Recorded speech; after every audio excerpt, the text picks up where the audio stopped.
We've been together since the night we graduated high school. Alice was the first girl I ever kissed, the first girl I ever really loved. When people ask how long we've been together, I just smile. It's not even a number anymore. It's a life. First dates turned into weekends. Weekends turned into leases. Then rings, then forever, 6 years married, and still.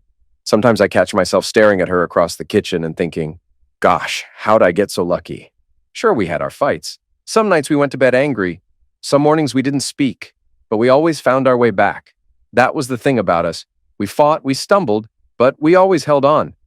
Because Alice was home. We dreamed of having kids since the beginning. Not right away, not in the first year. But over time, it became something sacred between us. We tried. Sometimes with hope, sometimes with fear. But so far, nothing. But there's something else you should know about me. Something I don't talk about much. 7 years ago, I lived through hell. Joplin, Missouri. May 2011. I was supposed to be home that night, my parents' place. But last second, I decided to crash at Kyle's. Some dumb poker night that ran late. Next morning, I woke up to sirens, dozens of missed calls. And when I got to our street, there was nothing. The house I grew up in, gone, ripped clean from the foundation. Same with the neighbors. The same porch swing I used to push my niece on was twisted around a light pole like a ribbon.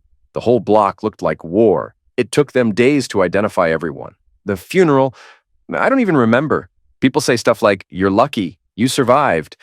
But I didn't feel lucky. I felt like a ghost. Since that day, I've never slept right, never breathed the same way. I flinch at sudden weather changes. Can't stand heavy wind. Can't even close a window without feeling like I'm sealing myself into a coffin. Therapists said PTSD. Doctors gave me pills, but nothing made it stop, not really. Until one night, a year ago, I opened ChatGPT. It was supposed to be a joke. I saw a video online. AI therapist listens better than your ex. I typed, "I don't sleep. I see storms when I close my eyes." And it replied, "Tell me more." That was all I needed. I didn't tell Alice at first, didn't want her to worry. But soon, it became a routine. When she went to bed, I'd stay up typing. Some nights it was just about weather. Other nights I talked about fear, about how hard it was to breathe when things got too quiet. I told it things I couldn't say out loud, not to Alice, not to anyone. And it never interrupted, never rolled its eyes.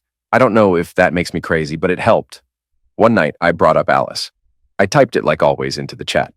Said something simple. She's kind of pulled away from the whole baby thing lately. A few months ago, she was tracking her cycle, scheduling blood tests, asking when I had time to get checked too. Now, nothing, not a word. She changed her hair, chopped short, lighter at the ends, started wearing bolder clothes, brighter, tighter, not her usual soft neutrals. And she'd been staying late at work, a lot. I remember typing, maybe I'm just overthinking. New boss, new deadlines, more pressure? ChatGPT's reply came fast, almost too fast. "It's possible your wife is having an affair." I stared at the screen. Read that sentence 10 times. Then I shut the laptop, got up, walked to the kitchen, poured a glass of water with a hand that wouldn't stop shaking.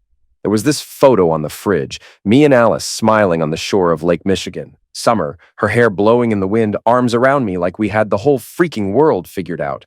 I stared at that photo and whispered, "What the hell?" She was out of town that week. Business trip to Seattle, 3 days. I didn't text her, didn't say a word. I just sat there in the dark, staring at the ceiling like maybe some answer would drop from above. An hour later, I opened the laptop again, typed, "Explain. Why would you say that?"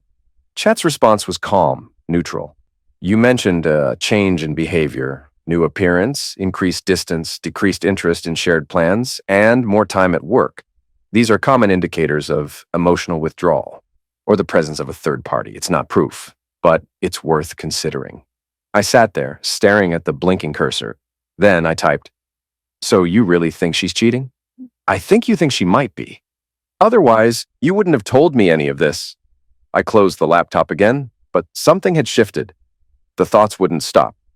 I went to her closet, looked through her makeup bag, opened drawers. Nothing. Not a single clue. No lipstick smudges, no strange receipts, no hotel keys. I tried to tell myself I was being ridiculous, but it was like a thread had been pulled loose. And now I couldn't stop tugging at it. So I made a decision. When Alice came back from her trip, I wasn't going to ask questions. I wasn't going to confront her. I was just going to watch, quiet, careful. See if the woman walking through that door was still mine. I heard the door around 9. That familiar sound of her key sticking a little in the top lock. She walked in, dragging her suitcase behind her, a shoulder bag slung across and her phone in hand. The hallway filled instantly with her perfume, the one she used to save for special occasions. "Hey," she smiled, barely glancing at me. "I'm home." "How was the trip?" I asked, keeping my voice steady, like I was just making conversation. But my chest was already tightening. "It went fine. Honestly, I'm exhausted. Had a layover. Total nightmare." "What did you guys do? Meetings, dinners, anything interesting?" "The usual, presentations, one business lunch. Thursday night we all went out to dinner, then hit a bar after, but I didn't stay long." It sounded rehearsed, like a line she'd practiced on the flight home. I didn't say anything, just nodded. The next day, she came home from work early and she looked like she'd been hit by a truck. Not just tired, not just stressed, wrecked. Her coat was half-buttoned, her hair a mess, eyes glassy and unfocused. She dropped her bag by the door and stood there for a second like she wasn't sure where she was. I got up from the couch slowly. "Alice?" She didn't answer, just started walking past me toward the hallway. That's when I saw it, a slash of red across her cheek. Not a scratch from a tree branch, not something small. It was raw, angry. Then the bruises, both forearms, deep, finger-shaped, and her hair, right above the temple, thinned, like someone had yanked out a handful. "Jesus! Alice! What the hell happened?" I moved toward her fast. She flinched, actually flinched. "I'm fine," she muttered, trying to keep moving. "No, you're not." I stepped in front of her. "What happened to your face?" "I told you, I'm fine." Her voice was flat, too flat. "You didn't tell me anything. Did someone hurt you?" She sighed and looked away. "I fell. There were wet stairs at the office garage. I slipped." "The office garage," I repeated deadpan. "In sneakers?" That made her blink, just for a second. "I don't want to talk about it," she said, sharper now, pulling her arm away. "Can I just take a shower?" I watched her walk down the hallway, shoulders curled in, avoiding every reflective surface like her own face might accuse her. That was no fall. That was a cover story. And it didn't explain the bruises, didn't explain the fear in her eyes. The next morning, Alice said she had to go in for a few hours. "Just paperwork and lunch with the team. I won't be long." I looked at her, the faint bruise on her cheek, the way her jacket collar was pulled high. "You want me to drive you?" I asked. She smiled a little too fast. "No need, I'm fine." "You sure?" "I can handle it, Sam." She kissed me on the cheek and walked out like everything was normal, but it wasn't. So I followed her. I just wanted to make sure she was safe. If someone had hurt her, I wanted to know who. I wanted to be close enough in case she needed me, even if she didn't ask. I parked across from her office and waited. 1 hour, then another. At first I felt stupid, creepy even. What the hell was I doing, hiding in my own car like a paranoia? But just when I was about to leave, I saw her. Tall woman, long chestnut hair whipping in the wind, black coat, moving fast, nervous. She was heading straight toward our car. That's when I saw it. She was holding a nail. I didn't understand at first. Then she crouched and dragged it across the back fenders, slow and angry. Big white letters tearing into the paint. 403! Garden tool. My blood went cold. "Hey!" I shouted, already running. "What the hell are you doing?" She whipped around, startled, then bolted. I jumped in the car and gave chase. She blew through 2 intersections, weaving like a maniac. Tires screeching, almost clipped a mailbox. I stayed on her bumper. No hesitation, no blinking. She hit the gas again. I swerved hard, cut across 2 lanes and jerked the wheel. Blocked her, dead center. She slammed her brakes. Too late. I was already out, didn't feel the door handle. Didn't think, just yanked it open so hard the frame shook. She screamed. I reached in and grabbed her arm before she could move. "What the hell is wrong with you?" I shouted. "Who the hell are you?" "Let me go!" she yelled, twisting, but I didn't let go. "Who are you?" She froze, chest heaving. Then she looked me dead in the eyes and said, "I'm Diana, Jack's wife." I blinked. "Jack, Alice's boss?" She nodded, voice trembling now but steady. "Yeah, that's right. Your wife's been screwing my husband for months, in case you didn't know." You serious?" I asked, my voice barely holding. She didn't blink. "I caught them, in bed, told him to stop. I said it had to end." She shook her head once. That was months ago. He promised, swore it was over. Her voice turned bitter. Then I heard about the Seattle trip, and when he came home, lipstick on his collar. Classic, like something out of a bad joke. I'm filing for divorce, she said flatly. And yeah, if you're wondering, I hit your wife. She paused, looked me right in the eye. I don't regret it. I didn't say a word, just stood there. And suddenly it all clicked. The scratches, the missing hair, the bruises, the lie about the stairs. She didn't fall, she was attacked. And not by some stranger, by this woman, by Diana. For what it's worth, she added, I've got proof, messages, photos. Just not with me right now. I'll show you, just warning you. Some of it's not easy to look at. I followed her. Small house, red mailbox at the edge of the driveway. The yard was overgrown, weeds creeping through the cracks in the walkway. Strange. I'd seen photos of Jack's place on corporate slides before. Everything had looked perfect, like a catalog. She let me in without a word. No small talk, no pleasantries. Sit down. You want coffee? She asked, already pulling her tablet off the charger. No. I sat on the edge of the couch, hands in my lap. She tapped the screen a few times, opened her gallery, turned the tablet toward me. The first image, a screenshot of messages. He called her boss, and she answered, You're a sinful girl. One of hers read, I still think about that hotel couch. Next, a grainy photo from a security cam outside the office. They were face to face. Jack's hand was on Alice's waist. She was wearing the same dress she'd packed for Seattle. Then another shot from the parking lot. They were kissing in the shadows between two cars. I followed them for weeks, Diana said, voice tight. He thought I didn't know. She thought I was an idiot. Her mouth twitched, pain behind her eyes. The irony? I trusted him, just like you trusted her. I nodded slowly, didn't say a word. I didn't need to. Everything I needed to know was on that screen. Diana went quiet for a few seconds. Then, out of nowhere, she moved closer, sat down beside me. Too close. I've been thinking, Sam, she said, barely above a whisper. They betrayed us. They wrecked our marriages. Maybe it's time they feel the same. I didn't get it at first, but then she placed her hand on my knee and there was no mistaking it. Diana, just think about it, she said, eyes locked on mine. No strings, no guilt, just balance. No, I pulled back. No, that's not how. She froze, looked down. I'm sorry, that was stupid. Her voice cracked. I'm just so angry. I don't even know who I am anymore. I'm angry too, I said, but that won't help. Not you, not me. They're not worth us losing ourselves. She sat up straighter, reached for the throw blanket on the armrest and pulled it around her. You're right. I'm ashamed. I don't recognize myself lately. I used to know who I was. They made us feel like we weren't enough, I said. But we don't have to become worse versions of ourselves to prove anything. She nodded slowly. We sat in silence for a few more minutes. Then she walked me to the door. Didn't touch me again. Right before I stepped outside, she said, If you ever need to talk, come by. Not as some co-conspirator in revenge, just as a person. I nodded. And same goes for you. I got home earlier than usual. Walked in, looked at the couch, the kitchen, the framed photo on the shelf, me, her, the shore, the sun, and the shadow that hung over all of it now. I walked into the bedroom, opened her closet, pulled out a suitcase, and started packing, fast. No hesitation, her dresses, her makeup, chargers, underwear, that stack of work papers she kept near the bed, even the blanket she always wrapped herself in on quiet nights. I carried it all outside, set it down gently on the grass, right beside our mailbox, the one with our last name painted on it. Then I sat on the front steps, lit a cigarette, and waited.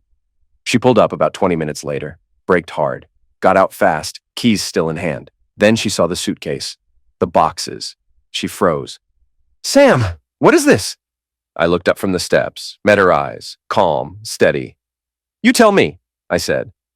Maybe start by explaining the word scratched into your car. Back fender, big letters, nail, 403, garden tool. She flinched, whipped her head around like she hadn't noticed it until now. Her mouth opened, closed, then she tried. It's some kids. Seriously, a couple of cars in the office lot got keyed. Cops think it's teenagers from the neighborhood. I filed a report. Alice, I cut her off, voice low. Not angry, just done. I know. She went still, completely still. What exactly do you know? I know about you and Jack, about Seattle, the office, the hands, the kisses, the lies. She didn't move. Then finally, she dropped her gaze. It's not what you think, she whispered. It wasn't like that. Don't insult me. I'm not in the mood for theater. Her shoulders curled forward. A pause. Then quietly, he forced me. I didn't speak. She looked up, and her voice cracked. He threatened me, Sam. Said if I didn't play along, he'd ruin me, my name, my resume. Said people would hear I'm difficult, unstable, not a team player. That no serious firm would touch me again. And so you slept with him? She nodded slowly, then broke. Not dramatic, not fake. She folded in on herself like a child, sobbing hard, arms hugging her ribs. I was scared, Sam. I didn't know what to do. I hate him. I hate myself. I swear. It was once. Just once. I couldn't tell you. I couldn't stand the thought of you looking at me like that. And I looked. Really looked. And I didn't know what I felt. I don't know, Alice, I said finally. I don't know if I believe you. Let me explain. Please, let me talk. Just give me the chance. I sat in silence for a moment, then exhaled. Come inside, but don't touch me. And if I feel, even for a second, that you're lying again, we're done. She nodded, eyes wide, broken. Thank you, she whispered. Of course, I wasn't going to let it go just like that.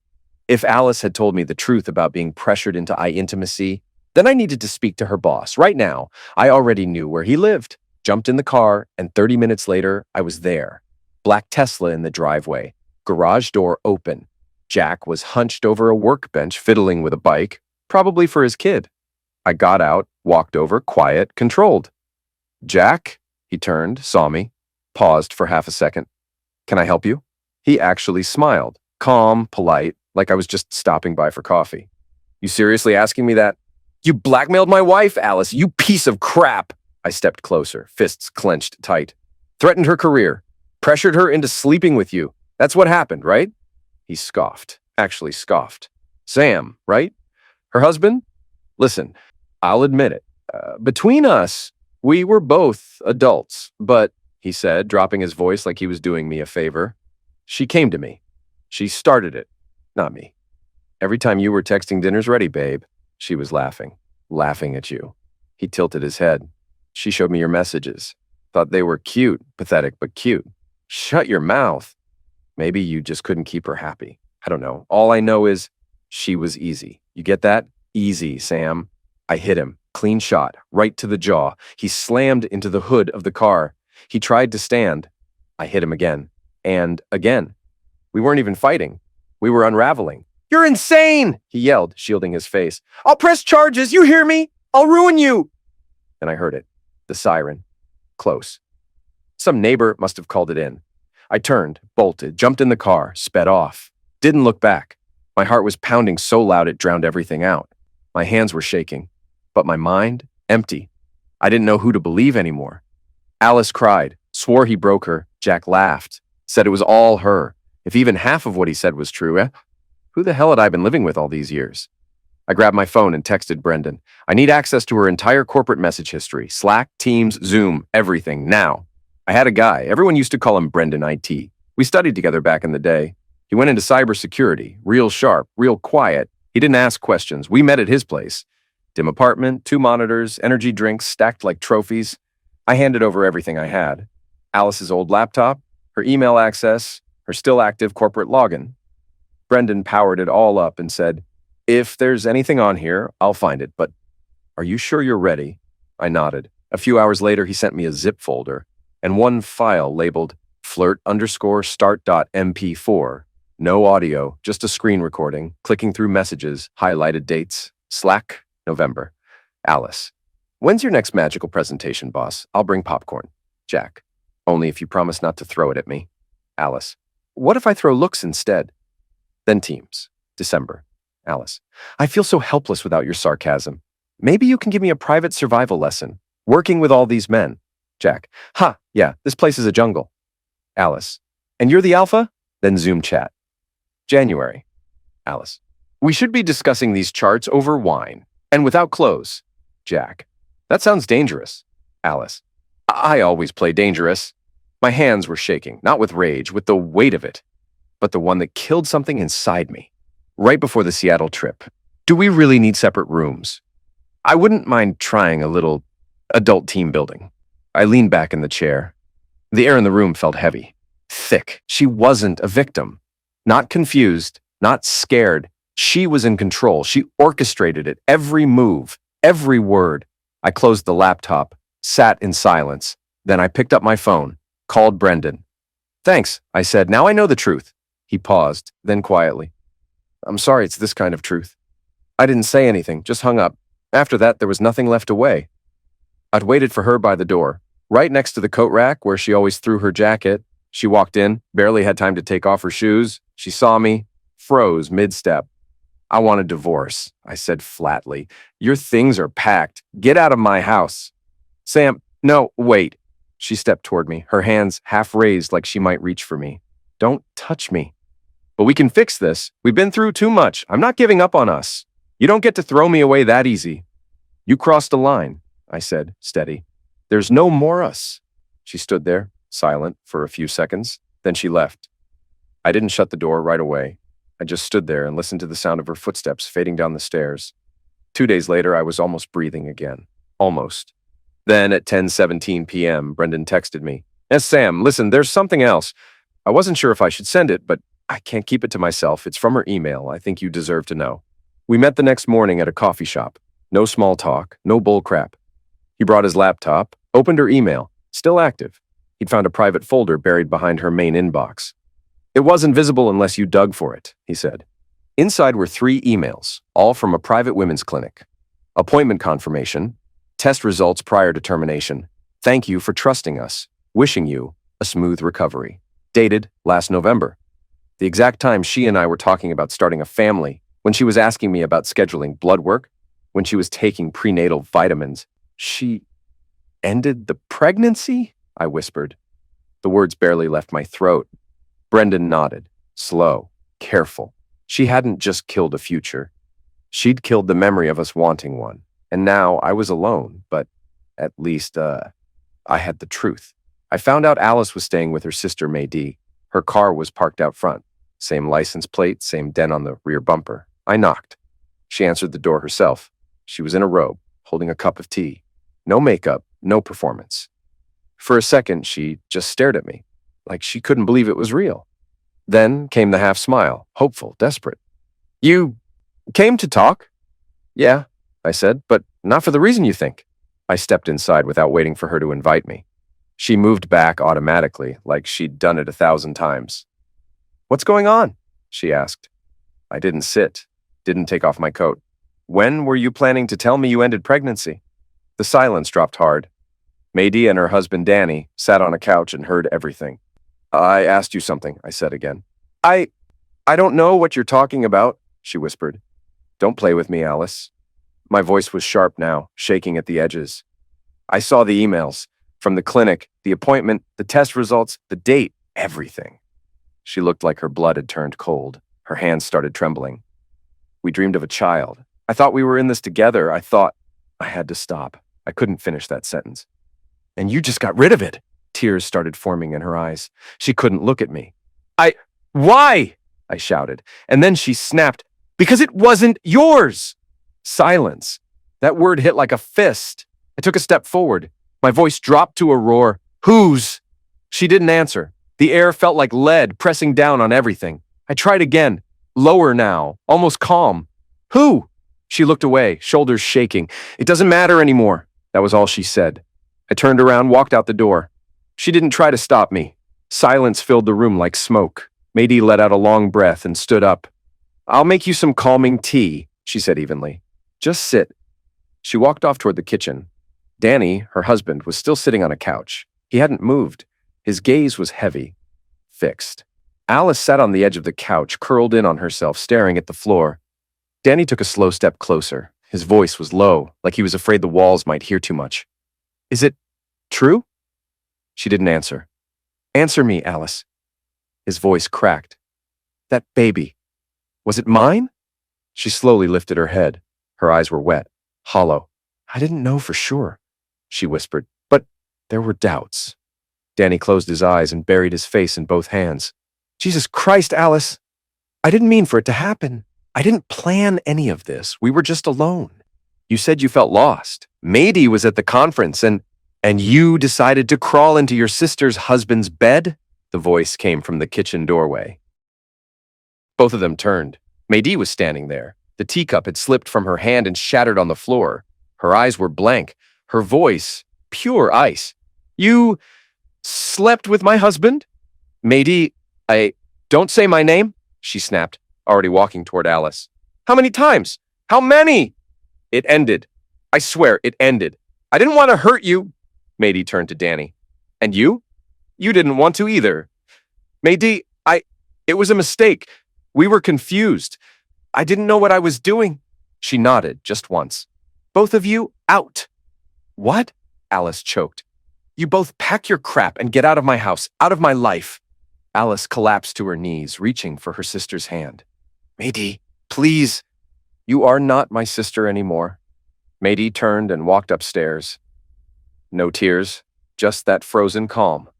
Danny and Alice were left in the living room, not speaking. After everything that exploded in that house, the betrayal, the pregnancy, the truth Alice still tried to hide, I went straight to legal. I was done being quiet. My divorce filing came first. Grounds, infidelity, which is legally valid in the state of New York. This time I wasn't going through it passively. I wanted the court to see every detail, every message, every lie, every fact. My attorney, Marla Reed, was sharp as hell.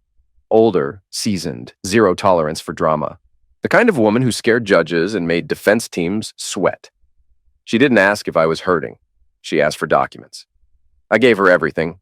The message threads, the hotel dates, the timeline, the abortion records. Even Mady's signed statement, Alice's own sister confirming her betrayal, not just of me, but of her entire family. Marla flagged the end of pregnancy as a major point. She made a reproductive decision that not only excluded you, she said, flipping through documents, but likely concealed a second act of infidelity. That's not just moral failure, that's actionable deception. And we built our case from there. While we prepared the divorce claim, I filed a separate civil suit. This one was for Jack, misuse of position, abuse of authority, conflict of interest. He wasn't just some random guy. He was her boss, the man who approved her raise, assigned her travel, supervised her directly. Marla crafted the language carefully. Mr. Dempsey, in the course of his role as Alice Miller's direct manager, entered into an ongoing relationship with a subordinate employee, while simultaneously advancing her position in ways that suggest preferential treatment and exerted influence. We served the papers. The company took notice. At the hearing, an HR rep showed up. So did Jack, smug as ever. When asked, he admitted, "Yes, I was her supervisor. Yes, we were involved." That alone was enough.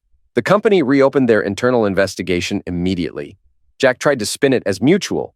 Two consenting adults, he said. But HR language doesn't care about romance. They care about liability. And I saw the shift in the room. The way his own colleagues looked away. But the hardest filing was the one I wrote myself. I sued Alice for intentional infliction of emotional distress. Not for vengeance, for truth, to put on record what this really was. I rewrote the statement more times than I can count, crossed out words, reworded sentences, and when I stood in court, it wasn't rehearsed anymore. I just spoke. "Your Honor," I said, "this woman knew everything. She knew what I'd been through. She held me when I talked about my father's betrayal. She saw me cry.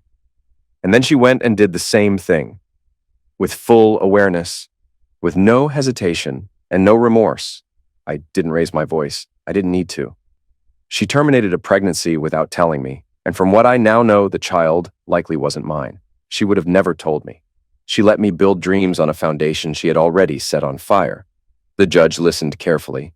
No interruptions. And then she nodded once and said, "The court finds sufficient cause to proceed.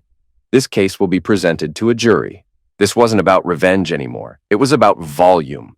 Letting the truth be loud, not whispered in back rooms, not softened by apologies, not buried behind phrases like, "It was a mistake." I wasn't looking to destroy her. I just wanted the lies to stop pretending they were smaller than they were. The trial was scheduled for the following month. Marla didn't flinch. She prepared everything. The witnesses, the timeline, the corporate logs, the signed affidavits. She warned me that juries don't always reward emotional pain, but I wasn't after sympathy. I wanted the truth laid bare, without filters, without euphemisms. When my day in court came, I stood there and told it all. No dramatics, just facts. I told them how Alice comforted me during panic attacks, how she looked me in the eye and promised we were building something together, and how the whole time she was living a second life.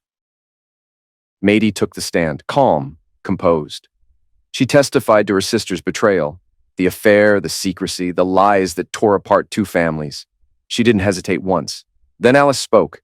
She looked small, hollow, claimed Jack had manipulated her, that she felt trapped, that it had been a mistake.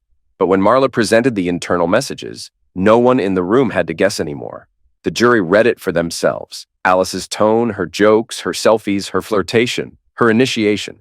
Jack tried to play the gentleman, calling it a consensual relationship. But HR wasn't buying it. The director confirmed under oath Jack had violated workplace policy by engaging in a private relationship with a direct subordinate. He had already been placed on leave. His termination was pending. The company sent me a formal apology, sanitized legal language, but I didn't care. The jury deliberated for 2 days. When they came back, they ruled in my favor. Alice was found liable for intentional infliction of emotional distress. The court awarded me $135,000. Not because I asked for it, but because the jury believed what she did mattered. A week later, Alice resigned. No emails, no exit meeting. Her name disappeared from the firm's website like she'd never existed. Jack was fired days later. They both vanished. I sold the house, packed what I wanted, donated what I didn't, took the dog, left the rest. The silence in my new apartment doesn't feel like emptiness. It feels like oxygen. I didn't win because she lost. I won because I finally told the truth.